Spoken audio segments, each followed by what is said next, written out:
नमस्ते, सदावत सलीम, मातृभूमि, जय हिंद। दोस्तों, दिन भर क्या रहा स्पेस डिफेंस और इंटरनेशनल गलियारे से इस वीडियो में एक एक करके जान लेते हैं।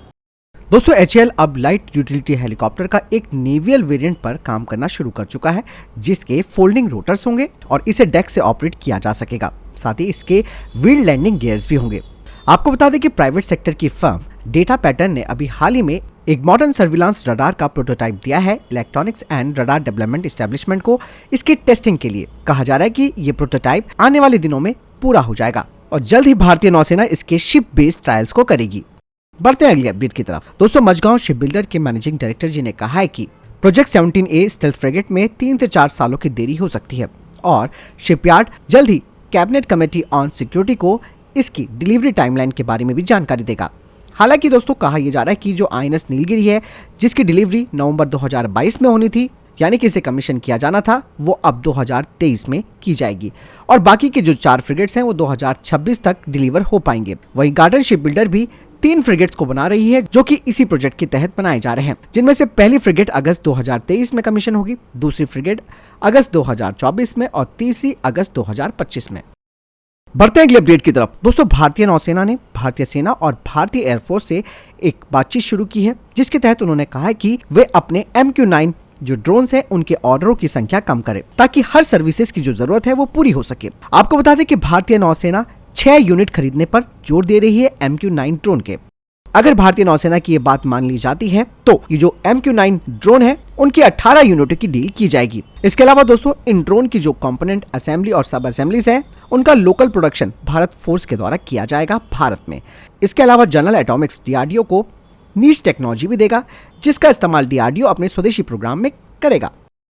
बढ़ते हैं अगली अपडेट की तरफ। दोस्तों, DRDO की combat vehicle research and development establishment एक अनमैन ग्राउंड कॉम्बैक्ट व्हीकल को तैयार कर रही है, जो Arjun mark 1A track combat platform पर आधारित होगा, जिसमें कि 120 मिलीमीटर की मेन गन होगी, जो कि इसका प्राइमरी हथियार होगा। हालांकि कुछ खबरें सामने आई हैं, जिसमें कहा जा रहा है कि प्राइवेट सेक्टर की फर्म डेटा पैटर्न एक ऑटो लोडर को तैयार करेगी अनमैन अर्जुन टैंक के लिए, जो कि शेल और प्रोपेलेंट चार्ज को एक्सट्रैक्ट करेगा एमुनेशन स्टोरेज रैक से और फिर ये गन चैम्बर में इसे लोड करेगा। दोस्तों, आपको बता दें कि अनमैन अर्जुन DRDO के द्वारा बनाई गई स्वदेशी ज्योग्राफिकल इंफॉर्मेशन सिस्टम का इस्तेमाल करेगा, जो कि ऑपरेटर को विजुअल पर्सपेक्टिव देगा ऑपरेशनल टेरेन की और एक बेहतर रास्ता भी बताएगा इस अनमैन्ड व्हीकल को टारगेट लोकेशन की। बढ़ते हैं अगली अपडेट की तरफ। दोस्तों, AMCA के लिए जो इंजन बनाया जाना है उसे लेकर लगातार बातचीत की जा रही है, कभी जनरल इलेक्ट्रिक से, कभी सैफरन से, कभी रॉल्स रॉयस से, जिसमें कि 120 किलोन्यूटन थ्रस्ट क्लास के इंजन को साथ में मिलकर बनाया जाना है। हालांकि अभी तक कोई एग्रीमेंट नहीं हो पाया है, जिसके पीछे का जो कारण है वो है वर्क शेयर क्लॉज और इस प्रोग्राम की कीमत। हालांकि DRDO की टीम और बातचीत करेगी इन तीनों ही इंजन निर्माताओं से। हालांकि दोस्तों, भारत को एक पूरा इकोसिस्टम चाहिए नए इंजन के लिए, जो पूरी तरीके से फॉरेन कंपनियों पर निर्भरता कम करेगा जब ये टेंडर के तहत प्रोडक्शन में आएंगी। इसके लिए भारत को बड़ी इन्वेस्टमेंट और काफी सहयोग की जरूरत पड़ेगी पब्लिक और प्राइवेट सेक्टर कंपनीज की। बढ़ते हैं अगली अपडेट की तरफ। दोस्तों, भारत ने DRDO के द्वारा बनाई गई स्मार्ट एंटी एयरफील्ड वेपन का ऑफर वियतनामीज एयरफोर्स को किया है और ये जो स्मार्ट एंटी एयरफील्ड वेपन है वो दुश्मन की जमीन आधारित संपत्तियों में, जिनमें कि रडार, बंकर्स, दुश्मनों के एयरफील्ड्स और रनवे को 100 किलोमीटर की दूरी से खत्म कर सकता है। दोस्तों, आपको बता दो कि वियतनाम की जो एयरफोर्स है वो Su-30 एयरक्राफ्ट को ऑपरेट करती है और हर एयरक्राफ्ट 3200 मिसाइलों को ले जा सकता है, अगर उनके सुखोई 30 के पाइलोन में एक स्मार्ट क्वाड्रेक्स सिस्टम को जोड़ा जाए। इसके अलावा दोस्तों, DRDO नेक्स्ट वर्जन की 100 को भी तैयार कर रहा है, जिसमें कि इंफ्रारेड सीकर होगा, जिसका डेवलपमेंटल ट्रायल इस साल से शुरू किया जाएगा। बढ़ते अगली अपडेट की तरफ। रक्षा मंत्री राजनाथ सिंह ने कहा कि मेक इन इंडिया की दिशा में भारत के राष्ट्रीय प्रयास ना तो अलगाववादी हैं और ना ही वो केवल देश के लिए केंद्रित है। साथ ही उन्होंने कहा कि भारत उस अवधारणा पर विश्वास नहीं करता जिसमें कुछ देशों को दूसरे से श्रेष्ठ माना जाता है। रक्षा मंत्री ने एशिया की सबसे बड़ी विमानन एरो इंडिया के बारे में राजदूतों को संबोधित करते हुए कहा कि भारत के अंतर्राष्ट्रीय संबंध मानवीय समानता और गरिमा के मूल तत्वों के द्वारा निर्देशित है। कर्नाटक के बेंगलुरु में 13 से 17 फरवरी तक एरो इंडिया 2023 के 14वें संस्करण का आयोजन होगा। रक्षा मंत्री जी ने बताया कि हम ग्राहक राष्ट्र बनने या बनाने में विश्वास नहीं करते हैं और इसीलिए जब हम किसी राष्ट्र के साथ साझेदारी करते हैं तो ये समानता और आपसी सम्मान के आधार पर किया जाता है। साथ ही राजनाथ सिंह जी ने कहा कि भारत की आत्मनिर्भरता की पहल अपने सहयोगी देशों के साथ साझेदारी के नए प्रतिमान की शुरुआत है और मेक इन इंडिया में मेक फॉर द वर्ल्ड भी शामिल है। बढ़ते अगले अपडेट की तरफ, जो कि दोस्तों चाइना के डर को लेकर आ रही है। दरअसल दोस्तों चाइना ब्रह्मोस मिसाइल से काफी डरा हुआ है और ये बात हम नहीं कह रहे हैं, बल्कि चाइना की तरफ से ही ये बात सामने आई है। और चाइना अब अपने कैरियर बेस्ड फाइटर पायलट्स को ब्रह्मोस को हराने के तरीकों पर काम कर रहा है। आपको मालूम है कि चाइना साउथ चाइना सी और इंडियन ओशन में अपने एयरक्राफ्ट कैरियर ग्रुप को पूरी तरीके से तैनात करने की योजना पर काम कर रहा है और उनके फुजियान जो विमान वाहक है यानी कि एयरक्राफ्ट कैरियर है, वो इस साल अपने समुद्री परीक्षण शुरू कर देगा। फुजियान चीन का तीसरा और सबसे उन्नत विमान वाहक पोत है यानी कि एयरक्राफ्ट कैरियर है, जो अब तक के उनके एयरक्राफ्ट कैरियरों में सबसे बड़ा है और इसमें कैटोबार लॉन्च क्षमता वाले J-15B को तैनात किया गया है। हालांकि चाइना की सेना ने कुछ अनुभवी पश्चिमी पायलटों को, बीच में खबर भी आई थी जिसमें कि अमेरिका के भी और ऑस्ट्रेलिया के भी पायलट्स हैं जो रिटायर्ड हैं, उन्हें अपने इस प्रोग्राम में शामिल किया जिसके तहत उनके पायलटों को ये लोग ट्रेन करें।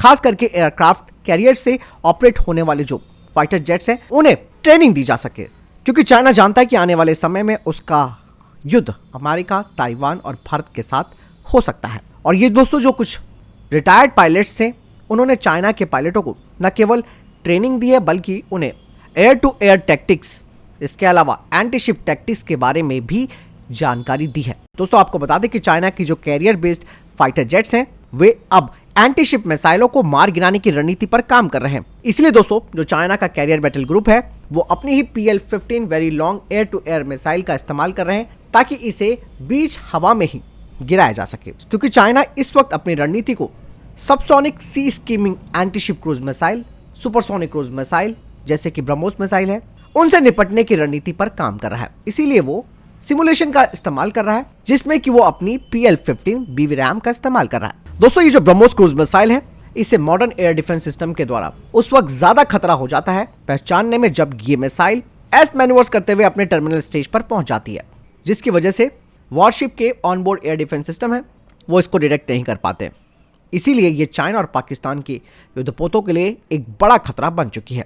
हालांकि चाइना के जो शोधकर्ता हैं वो इसी रणनीति पर काम कर रहे हैं कि कैसे वो सुपरसोनिक एंटी शिप मिसाइल खासकर कि ब्रह्मोस को इंटरसेप्ट उस दौरान कर सकें जब वो अपने क्रूज मोड में आए, यानी कि टर्मिनल स्टेज से पहले इसे डिटेक्ट करने की योजना पर काम कर रहे हैं। इसीलिए वो अपनी long range air to air missile जो कि PL-15 है उसका इस्तेमाल कर रहे हैं। तो आप समझ सकते हैं दोस्तों चाइना की जो रणनीति है वो ब्रह्मोस को हराने के लिए है और ये उनके लिए एक बहुत बड़ा खतरा भी है। और लगातार चाइना भी ये देख रहा है कि भारत हमेशा ब्रह्मोस मिसाइल के एक के बाद एक परीक्षण करता रहता है, तो उसके पीछे कारण बहुत बड़ा हो सकता है। अब जाकर के चाइना की बात समझ में आई है। बढ़ते अगले अपडेट की तरफ, दोस्तों स्वदेशी ब्रह्मोस सुपरसोनिक क्रूज मिसाइल और हवा से हवा में मार करने वाली अस्त्रा मिसाइलों को सुखोई 30 MKI लड़ाकू विमानों में जोड़ने के बाद अब भारतीय वायुसेना की ताकत काफी बढ़ चुकी है और भारतीय वायुसेना के सुखोई 30 MKI को अन्य देशों के लड़ाकू विमानों पर एक बढ़त मिल चुकी है।